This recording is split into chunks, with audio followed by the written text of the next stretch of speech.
Hello everyone. అరే ప్లేస్లో మనం ఇంకో క్వశ్చన్ చూద్దాము అండ్ ఇది చాలా ఈజీ ప్రాబ్లం. ఓకే, సి ఇప్పటిదాకా ఉన్న కొన్ని క్వశ్చన్స్ టఫ్గా ఉండొచ్చు, కొన్ని క్వశ్చన్స్ ఈజీగా ఉండొచ్చు. ఈజీ క్వశ్చన్స్గా అనిపించిన వాటిని తీసుకొని మోటివేట్ అవ్వు, అంతేగాని కష్టంగా అనిపించిన క్వశ్చన్ మాత్రం తీసుకొని డీమోటివేట్ అవ్వద్దు. ఓకే, సో యా, ఇప్పుడు ఈ క్వశ్చన్ ఏంటో కూడా చూద్దాం. ఈ క్వశ్చన్ ఏమంటున్నాడు చూడు, given an integer array nums, okay, and an integer target. Return indices of two numbers such that they add up to the target. Okay, so you may have assumed that would have exactly one solution. See, ఒక solution ఖచ్చితంగా ఉంటుంది అని minimum assurance ఇస్తున్నాడు. You may not use the same element twice. Okay, అంటే అదే ఎలిమెంట్ని double times వాడకూడదు. And yeah, answer అనేది ఏ ఆర్డర్లోనే return చేయంటున్నాడు. అర్థం కాల, ఒకసారి క్వశ్చన్ చూద్దాం. ఒక టెస్ట్ కేసు ఏం ఇచ్చాడు, సి ఒక అరే ఇచ్చాడు అండ్ దెన్ టార్గెట్ ఎలిమెంట్ ఇచ్చాడు. ఇప్పుడు ఏమంటున్నాడు, సి ఏదన్నా టూ ఎలిమెంట్స్ పిక్ చేయి such that their sum should be equals to the target. అంటే సింపుల్గా చెప్పాలి అంటే ఇక్కడ నేను ఒక టార్గెట్ ఇస్తా, నువ్వు రెండు ఎలిమెంట్స్ పిక్ చేసుకొని నాకు ఈ టార్గెట్ని ఫామ్ చేయగలవా. సి ఇక్కడ 2ని 7ని పిక్ చేసుకున్నా, ఈ నెంబర్ని ఫామ్ చేయగలను ఆఫ్ కోర్స్ యాడ్ చేసిన తర్వాత. కాబట్టి దాని యొక్క ఇండిసెస్ని రిటర్న్ చేయాలి, ఆ నెంబర్స్ని కాదు, ఆ ఇండిసెస్ని.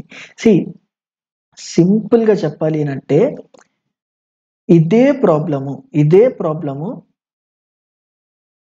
ఇండిసెస్ని కాకుండా నెంబర్స్ని మాత్రమే రిటర్న్ చేయొచ్చు అని అంటే దీని యొక్క ప్రాబ్లం స్టేట్మెంట్ థీమే మారిపోయేది. ఒక్క ఇండిసెస్ అనే దాని వల్ల ఇక్కడ లైక్ ఈజీగా అనిపిస్తున్న ప్రాబ్లము కొంచెం టఫ్గా ఉంటుంది. అదే ఇండిసెస్ కాదు నెంబరు అని అనుకుంటే కొంచెం మీడియం లెవెల్లో ఉంటుంది. సి ఒక్కొక్క చిన్న వాడికి కావాల్సిన అడిగిన దాని బేసిస్ మీద ప్రాబ్లంకు ఉండే ఐడియాలజీ, ప్రాబ్లంని చూసే విధానమే మారిపోయింది. అదే డేటా స్ట్రక్చర్స్కి కానీ అల్గోరిథమ్స్ ఉన్న బ్యూటీ. ఎందుకంటే ఇండిసెస్ కాకపోతే నువ్వు ఇంకో డేటా స్ట్రక్చర్ అప్లై చేస్తావు, ఇండిసెస్ అయితే ఒక డేటా స్ట్రక్చర్ అప్లై చేస్తావు. సో ఎందుకు డేటా స్ట్రక్చర్ అనేది ఇంత క్రూషియల్ రోల్ ప్లే చేసింది ఒక క్వశ్చన్ మీద. అది కూడా ఎందుకు, see end of the day మనకున్న టైం కాంప్లెక్సిటీని తగ్గించడం మన గోల్ యాజ్ అ డెవలపర్గా. సో వాటి కోసమే ఇవన్నీ. Okay, and ya, back to this question. అసలు ఈ క్వశ్చన్ ఏంటి మరి అలా. బట్ బిఫోర్ దట్ చెప్తున్నాను, ఈ క్వశ్చన్ని 2 మెథడ్స్లో సాల్వ్ చేయొచ్చు. ఒకటి బ్రూట్ ఫోర్స్లో, అండ్ దెన్ వాడికి కావాల్సిన విధానం ఏదైతే ఉందో అది ఏంటంటే ఇలా కొన్ని టెస్ట్ కేసెస్ ఇచ్చాడు. ఒకసారి కన్స్ట్రెంట్స్ ఏంటో చూద్దాము. కన్స్ట్రెంట్స్ ఏంటి, నెంబర్ యొక్క లెంత్ అట్ మ్యాక్స్ 1000 ఉంటుంది, అంటే మినిమం ఎంత 2. అది ఆబ్వియస్గా కాబట్టి, ఎందుకు వాడు అష్యూరెన్స్ ఇచ్చేసాడు మినిమం 2 ఉంటాయి అని, అంటే 2 ఉంటే డెఫినెట్గా ఆ నెంబర్కి ఈక్వల్ అయిపోయింది అని. అండ్ నెక్స్ట్ ఏంటి, అందులో ఉన్న కంటెంట్ ఏంటి, సి -10⁻⁹ నుండి +10⁻⁹ అనే రేంజ్ దాకున్న ఎలిమెంట్స్ ఉంటాయి అంటున్నాడు. ఓకే, టార్గెట్ ఎంత, సేమ్ ఇదే రేంజ్లో ఉంటుంది. అనగా చూడు, 1 వ్యాలిడ్ ఆన్సర్ మాత్రం డెఫినెట్గా అష్యూరెన్స్ ఇస్తున్నాడు. అండ్ ఫాలో అప్ నోట్ ఏంటంటే, can you come up with an algorithm that is less than big of n² time complexity. అర్థం కాల, వదిలి చూద్దాం అసలు వాడు ఇదేమంటున్నాడు. బట్ గుర్తుపెట్టుకో, సి ఫస్ట్ అసలు ఈ క్వశ్చన్కి చదవంగానే ఏమనిపించింది, ఓకే ఒక అరే ఇస్తాడు, అందులో కొన్ని నెంబర్స్ ఉంటాయి, I need to pick 2 numbers such that picking of these 2 numbers should be like definitely has to be equals to this target. అంటే సింపుల్గా నీ ముందు డోర్స్ నుంచి పెట్టా, ఇదే క్వశ్చన్ అడిగా, నువ్వేం చేస్తావు, ఫస్ట్ డోర్ ఓపెన్ చేస్తావు. ఓకే, ఫస్ట్ డోర్ ఓపెన్ చేశా. నెక్స్ట్ ఏంటి, రిమైనింగ్ డోర్స్లో అన్నీ ఒక్కొక్కటి చెక్ చేసి ఆ కరెంట్ ఇన్స్టాంట్లో ఓపెన్ చేస్తున్న డోర్కి ఆల్రెడీ ఓపెన్ అయ్యి ఉన్న డోర్ని యాడ్ చేసి ఈక్వల్ అయితే దాని యొక్క డైరెక్ట్ ఇండెక్స్ నేను రిటర్న్ చేసే ఇచ్చా. అలా ప్రతి డోర్ ఓపెన్ చేసి మిగతా చెక్ చేయాలా, ఎందుకు, ఈ డోర్ ఓపెన్ చేసినప్పుడు ఇందులో ఉన్న కంటెంట్తో మిగతా యాడ్ చేసావు, నెక్స్ట్ దాని పక్కనున్న డోర్ ఓపెన్ చేసినప్పుడు అందులో ఉన్న కంటెంట్ వేరు ఉండిద్ది, దాంతో మిగతా యాడ్ చేయాలి. మరి ఫస్ట్ నుండి యాడ్ చేయాలి, అక్కర్లేదు, ఎందుకు, దీంతో ఆల్రెడీ ట్యాకిల్ చేసావు కదా, నువ్వు మళ్ళా ఫస్ట్ నుండి వస్తానా ఓకే, బట్ కొంచెం తెలివిగా ఆలోచించు. ఆల్రెడీ ఇక్కడ నుండి ఇక్కడ చేస్తున్నప్పుడు దాని మీనింగ్ ఏంటి? ఏ ప్లస్ బి అన్నా బి ప్లస్ ఏ అన్నా అసోసియేటివిటీ ప్రాపర్టీ ఉందా? అంటే రెండు ఈక్వల్ అనే కదా, నువ్వు వర్రీ అవ్వక్కర్లేదు. అప్పుడు ఏదైతే డోర్ ఉందో టువర్డ్స్ రైట్ సైడ్ని మాత్రమే కన్సిడర్ చేయొచ్చా? మరి దీన్ని ఎలా రాయాలి, కోడ్ ఎలా రాయాలి అని స్క్రాచ్ నుండి చెప్పే కన్నా డైరెక్ట్గా ఇంప్లిమెంట్ చేసేనా? డోర్ ఓపెన్ చేస్తావు, చెక్ చేస్తావు, అలా ప్రతి డోర్ ఓపెన్ చేస్తావు అంటే 2 ఫర్ లూప్స్ మినిమం వాడాలి. సి అంటే ఇక్కడ డైరెక్ట్గా i equals to 0, i less than నమ్స్ dot length నుండి లైక్ నేను లెంత్ దాకా ఇప్పుడు ఏంటి ప్రతి డోర్ ఓపెన్ చేయాలి. లైక్ ఒక డోర్ స్టాటిక్గా ఓపెన్ చేసి మిగతా డోర్లు ఓపెన్ చేయాలి. అంటే i j ఈక్వల్స్ టు 0 నుండే కాదు, ఎక్కడ నుండి? ఓపెన్ చేసిన డోర్ పక్క నుండి. ప్రజెంట్ ఓపెన్ చేసిన డోరు మనకి ఏ వేరియబుల్లో ఉంది? ఐలో. అంటే i ప్లస్ 1 మరి ఎక్కడ దాకా? లాస్ట్ డోర్ దాకా. సి జే కూడా less than or equals to nums dot length దాకా and j plus plus. Okay and yeah fine. ఇప్పుడు ఇక్కడ చూడు ఏమొస్తుంది? If nums of i equals to already స్టాటిక్గా ఓపెన్ చేసిన డోర్ అంతే ఉంచేసి ఆ హోల్ ఇటరేషన్కి nums of j sorry nums of I plus nums of j equals to if in case equals to target అయితే నేను డైరెక్ట్గా ఇక నా గోల్ అయిపోయిందా, కనబడిపోయిందా? అంటే ఇప్పుడు రిటర్న్ నేను అరేని రిటర్న్ చేసేయచ్చా? ఎందుకు? వాడు అడుగుతుంది ఏంటి? అరే ఫార్మేట్ ఆఫ్ వాట్? దాని యొక్క ఇండిసెస్ని. అంటే సి బేసిక్గా ఇక్కడ ఒక అరేని క్రియేట్ చేసి రిజల్ట్ అనే అరేని అందులో 2 సైజుని పెట్టి రిజల్ట్ ఆఫ్ 0లో ఐని పెడతా, రిజల్ట్ ఆఫ్ 1లో జేని పెడతా. వాడు రిజల్ట్ ఆఫ్ 0లో నువ్వు ఐ పెట్టుకో, జే పెట్టుకో, వాడు అది ప్రాబ్లం ఏం లేదన్నాడు. ఎందుకు? You can return any order. ఇప్పుడు డైరెక్ట్గా రిటర్న్ రిజల్ట్ అని రాయచ్చా లేదా? అండ్ ఇఫ్ ఇన్ కేస్ ఇదంతా కాకపోతే దాని మీనింగ్ ఏంటి? నేను మళ్ళా ఒక అరేని క్రియేట్ చేసి దాన్నే నేను రిటర్న్ చేయొచ్చా? బట్ వాడు అష్యూరెన్స్ ఇచ్చాడా? మినిమం అష్యూరెన్స్ ఏమని? డెఫినెట్గా ఉండిద్దని.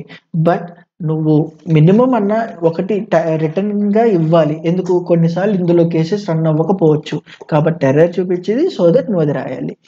ఒక్కసారి దీన్ని రన్ చేద్దాము. See initial test cases pass అని ఒకసారి సబ్మిట్ చేసి ఈ రాసిన కోడ్లో ఇంకేమైనా ఆప్టిమైజ్ చేయొచ్చు అనేది చూద్దాము.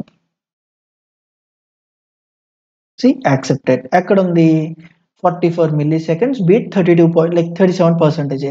అంటే సబ్మిట్ చేసిన వాళ్ళందరికన్నా 37% పీపుల్ని beat చేయగలిగా.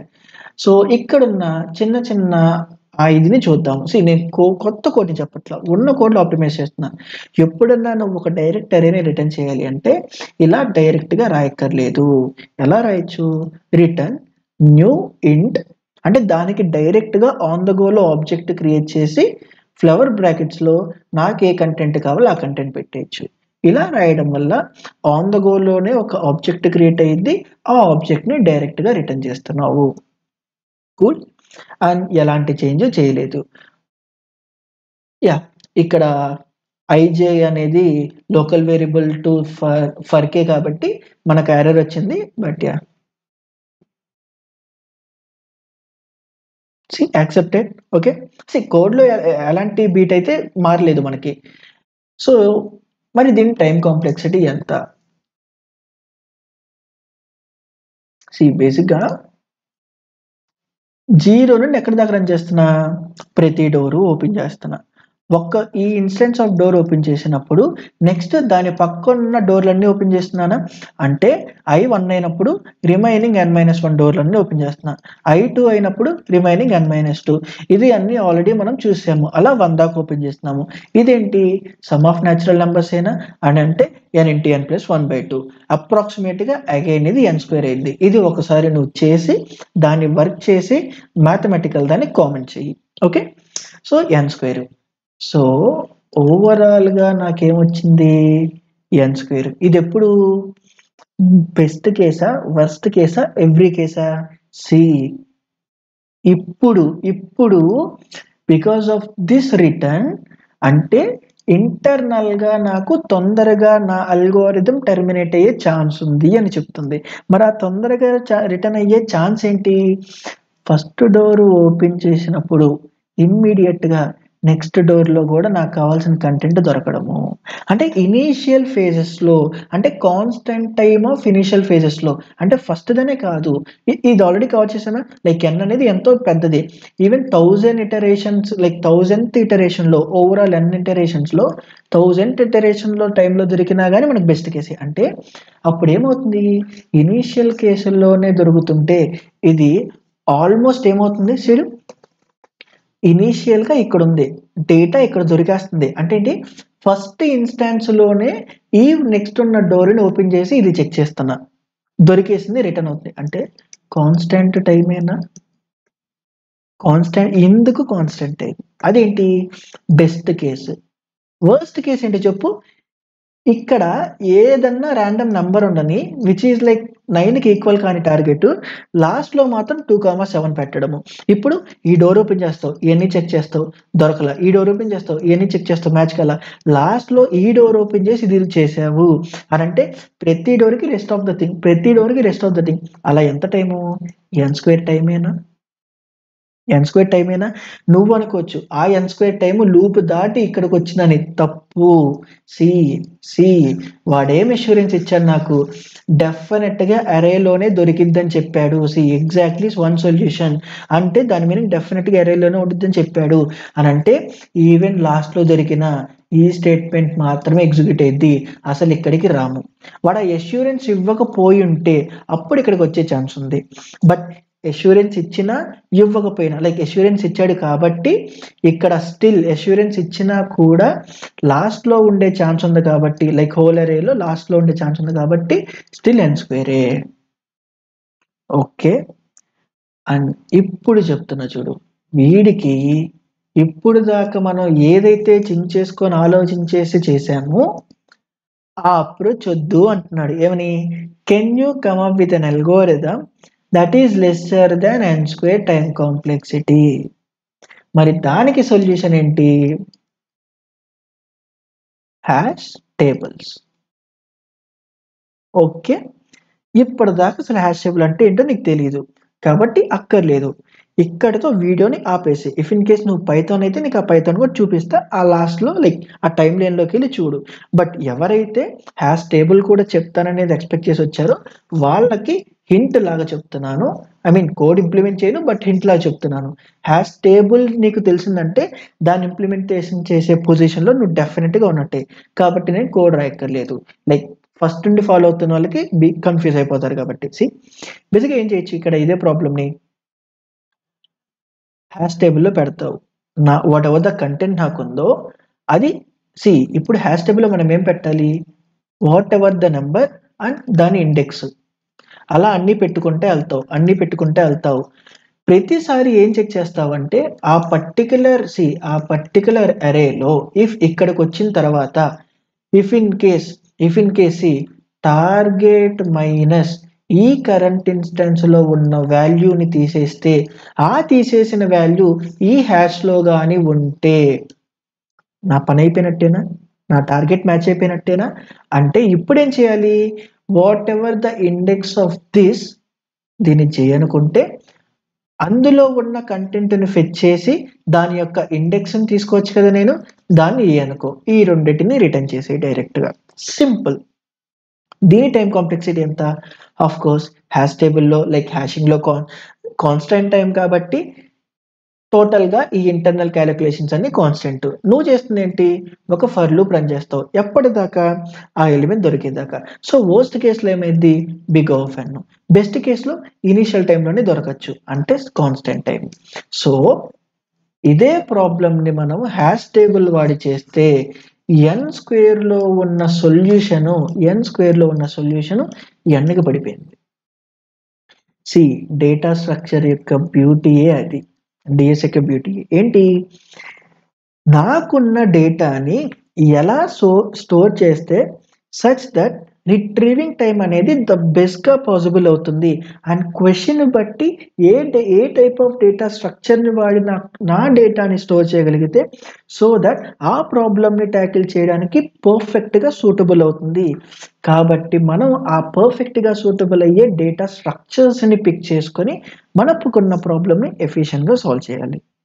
Okay, and yeah as యూజువల్గా మనము పైథాన్లో కూడా ఎలా రాయాలనే చూద్దాము. సి 2 ఫర్ లూప్స్ రన్ చేస్తున్నాము. ఫస్ట్‌ది నమ్స్ ఆఫ్ లెంత్ దాకా రన్ చేస్తున్నాము. సెకండ్‌ది i+1 నుండి నమ్స్ ఆఫ్ లెంత్ దాకా రన్ చేస్తున్నాము. దాని తర్వాత ఇందులో వచ్చిన ఇండిసెస్ యొక్క జనరేషన్‌ని వాడుకొని ఈ నమ్స్ ఆఫ్ అరేని లైక్ యాక్సెస్ చేస్తున్నాము. అండ్ దెన్ దీన్ని యాడ్ చేసి ఆ రిజల్ట్‌కి మ్యాచ్ అవుతుందా లేదా చెక్ చేస్తున్నాం. ఇఫ్ ఇన్ కేస్ ఏ ఇన్‌స్టాన్స్‌లో మ్యాచ్ అయినా గానీ అరే ఆఫ్ i, jని లైక్ లిస్ట్ ఆఫ్ i, jని రిటర్న్ చేస్తున్నా. అలా కాకపోతే -1 రిటర్న్ చేస్తున్నా. బట్ వాడు ఆ అష్యూరెన్స్‌ని ఇచ్చాడు కాబట్టి మనం i, j డెఫినెట్‌గా దొరికిద్ది. And time complexity still remains the same thing. And best కేస్‌లో still remains the same thing. ఒకసారి దీన్ని మనం సబ్మిట్ చేసి చూద్దాము.